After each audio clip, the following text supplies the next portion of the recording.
এখন আমরা অষ্টম শ্রেণীর কোষে দেখি 14 4-এর 6-এর দাগের অঙ্কটি সলিউশন করব।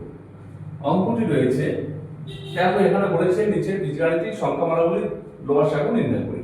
তাহলে আমাদের এই 6-এর দাগের অঙ্কটি লসাগু নির্ণয় করতে হবে।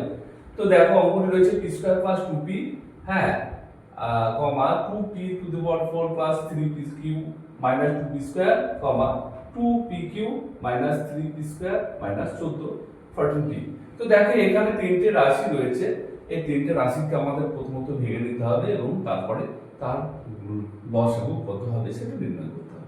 তো দেখো আমরা প্রথমত প্রথম রাশি লিখছি। প্রথম রাশি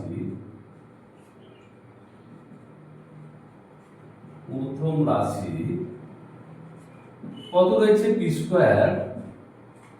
প্লাস 2p। দেখো প্রথমত আমরা কমন আসছে কিনা দেখবো। তো দেখো এখানে কমন আসছে, কত? p কমন আসছে, তাই তো? তো দেখো এখানে p কমন নিলাম, তাহলে এখানে p স্কয়ার ছিল, তাহলে শুধু p হলো p + 2, তাহলে p + 2 আমাদের হলো। প্রথম রাশি আমাদের ভেঙে নেওয়া হলো। এবার দ্বিতীয় রাশি আমরা ভেঙে নেব। দ্বিতীয়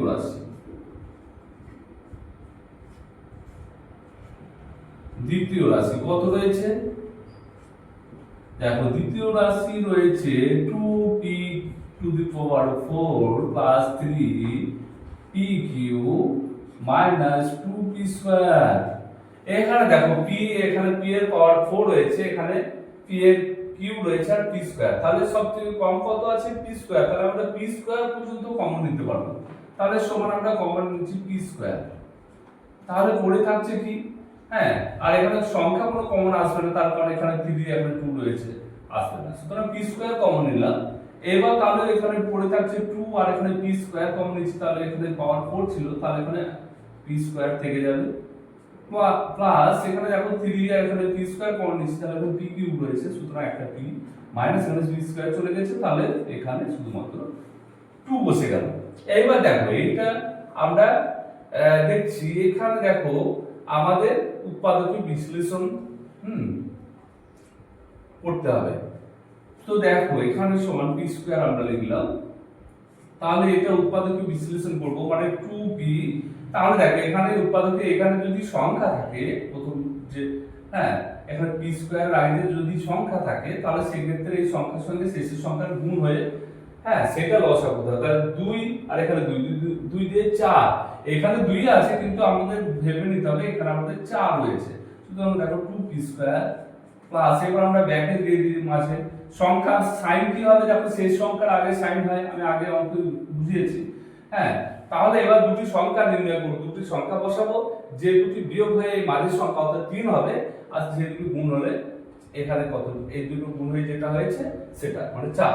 তাহলে দেখো 4 মাইনাস, যদি আমরা বুঝতে পারছি 4 - 1 যদি করি, তাহলে 4 এ কে 4 আর 4 থেকে একবার দিলে 3 প্লাস হচ্ছে ইনটু p যেমন আছে, ইনটু p আকারে লিখে রাখবো আমরা এটা, তার কারণ এটা বিয়োগ করে গুণ করলে আবার জানো এই 3p হয়ে যায়। তাহলে দেখো বিয়োগ করি, 4 থেকে একবার দিলে 3 হচ্ছে, 3 এর সঙ্গে p গুণ করে 3p হচ্ছে। জাস্ট আমরা ভেঙে নিলাম এই জায়গাটাকে, এই যে 3p আছে সেটাকে আমরা ভেঙে নিলাম। তো দেখো এবার আমরা -2 যেমন আছে সেরকম লিখে দিলাম, সমান এখানে p², দেখো এখানে 2p² প্লাস হচ্ছে 4 এর সঙ্গে প্লাসে প্লাসে প্লাস, 4 এর সঙ্গে p গুণ করে 4p, প্লাসে মাইনাসে মাইনাস, 1 এর সঙ্গে p 1p, 1 লিখবো না, শুধু p, মাইনাস হচ্ছে 2, সমান দেখো p²। এখানে দেখো দুটো থেকে কমন আসবে, কি কমন আসবে? এখানে 2 আর p কমন নিলাম, তাহলে এখানে p শুধু পড়ে রইল, প্লাস হচ্ছে 2 দিয়ে 4 4, মাইনাস 1 কমন নিলাম, তাহলে p মাইনাস মাইনাস প্লাস 2। এইবার সমান দিয়ে p², এখানে দেখো কি কমন আসছে, এই দুটো থেকে কমন আসছে p + 2, তাহলে p + 2 কমন নিয়ে নিলাম, পড়ে থাকছে 2p - 1। তাহলে এবার ভেঙে নেব, দেখো p গণিত p² কে ভেঙে নিলাম, এবার p + 2 আর হচ্ছে 2p - 1। হ্যাঁ, তাহলে দ্বিতীয় রাশি আমরা ভেঙে নিলাম। এবার দেখো তৃতীয় রাশি কি রয়েছে, তাহলে দেখো তৃতীয় রাশি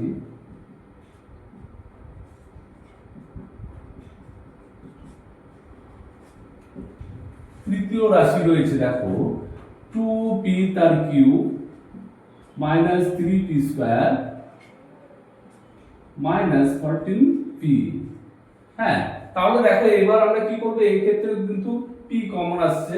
হ্যাঁ, শুধুমাত্র যেহেতু p এর এখানে পাওয়ার 1 রয়েছে, সুতরাং সেই মিনিমামটা আমরা কমন নেব। তাও p কমন নেব, আমরা p কমন নিচ্ছি। তাহলে দেখো 2p কিউব ছিল, তাহলে স্কয়ার হয়ে যাবে। এখানে 3p স্কয়ার ছিল, তাহলে শুধু p মাইনাস এখানে p কমন নিয়ে নিচ্ছে, শুধুমাত্র 14।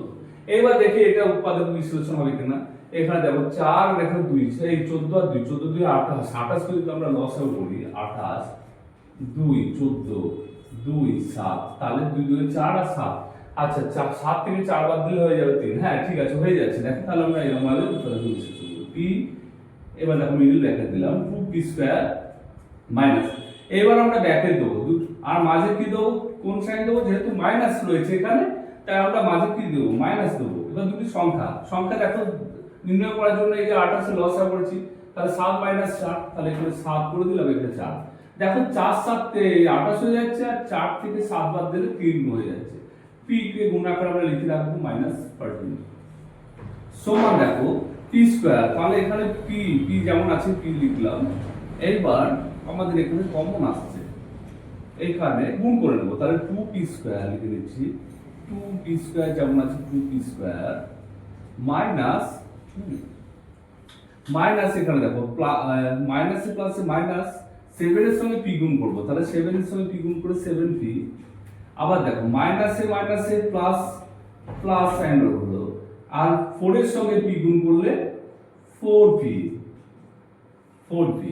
মাইনাস এখানে যেমন 14 আছে 14 লিখে দিই সমান, তাহলে p এখানে দেখো এবার দুটো থেকে কমন আসছে, তাহলে কমন কত আসবে, 2p স্কয়ার মাইনাস 7p। তাহলে এখানে আমরা কমন নিয়ে নেব 2, কমন আসছে না, p কমন আসছে শুধুমাত্র p, তাহলে পড়ে থাকবে 2p মাইনাস 7। এখানে প্লাস দেখো এখানে 2 কমন আসবে, যেহেতু 4 আর 14 আছে তাহলে 2 কমন আসবে, তাহলে এখানে আমরা 2 কমন নিলাম। তাহলে এখানে পড়ে থাকলো 2p। আচ্ছা, এই প্লাসে মাইনাসে মাইনাস 14, 7 দুগুণে 14 7। এইবার দেখো সমান দিয়ে আমরা p লিখলাম। হ্যাঁ, আর এখানে দেখো দুটো থেকে কমন আসছে 2p মাইনাস 7, আর এখানে দেখো পড়ে থাকছে p প্লাস 2। দেখো আমরা তাহলে তিনটে রাশিকে ভেঙে নিলাম। এবার আমরা এই তিনটে রাশির লসাগু কত হবে সেটাকে নির্ণয় করব। তো দেখো আমরা কি করছি, এবার লিখছি অতএব নির্ণয় লসাগু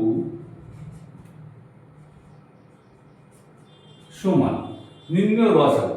এবার দেখো যেগুলো কমন নিয়েছি সেগুলো থেকে কি লসাগুটা হবে সেটা দেখবো। তাহলে p এখানে p তিনটে p রয়েছে, তাহলে একটা p দিলাম। আবার দেখো আরেকটা p এখানে আছে, এইখানে দ্বিতীয় রাশি আছে কিন্তু প্রথম রাশি আর তৃতীয় রাশিতে নেই। হ্যাঁ, কিন্তু লসাগুর ক্ষেত্রে কি নিয়ম, সেটাকে আমাদের ইনটু দিয়ে সেটাকেও লিখতে হবে। প্রথমত যেগুলো ম্যাচ করবে সেগুলো লিখবো, তারপরে যেগুলো ম্যাচ করবে না সেগুলোকে আমরা সবই লিখবো। তাহলে দেখো এখানে আবার কি নিলাম। এইবার দেখো তারপরে আমরা প্রথম রাশি থেকে দেখবো যে p প্লাস 2। হ্যাঁ, তাহলে আমাদের গুণভান্তিকা হবে না, তার কারণ কোনোটা যদি বাদ চলে যায় তাহলে সেক্ষেত্রে লসাগুটা নির্ণয় হবে না আমাদের।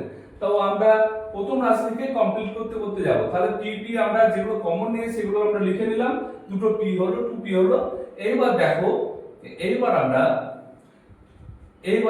p প্লাস 2 রয়েছে, এখানে আছে কি, হ্যাঁ এখানে রয়েছে, তাহলে p প্লাস 2 এখানে রয়েছে, এখানে রয়েছে, এটা রয়েছে, আবার এখানে আছে নাকি না, হ্যাঁ p প্লাস 2 তিনটেতে রয়েছে। বাহ, খুব ভালো। তাহলে দেখো আমরা তিনটে থেকে p প্লাস 2 লিখে নিলাম।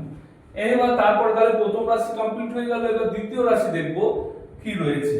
দেখো 2p মাইনাস 1 রয়েছে, তাহলে 2p মাইনাস 1 ওখানে আছে না, সুতরাং আমরা লিখে নিচ্ছি, লিখতে হবে, লিখে নিচ্ছি 2p মাইনাস কত 1। এবার তাহলে দ্বিতীয় রাশি আমাদের কমপ্লিট হলো। এবার তৃতীয় রাশিতে কি পড়ে রয়েছে দেখো, 2p মাইনাস 7 রয়েছে, আমরা সেটাকেও লিখে দেবো। তাহলে 2p মাইনাস 7।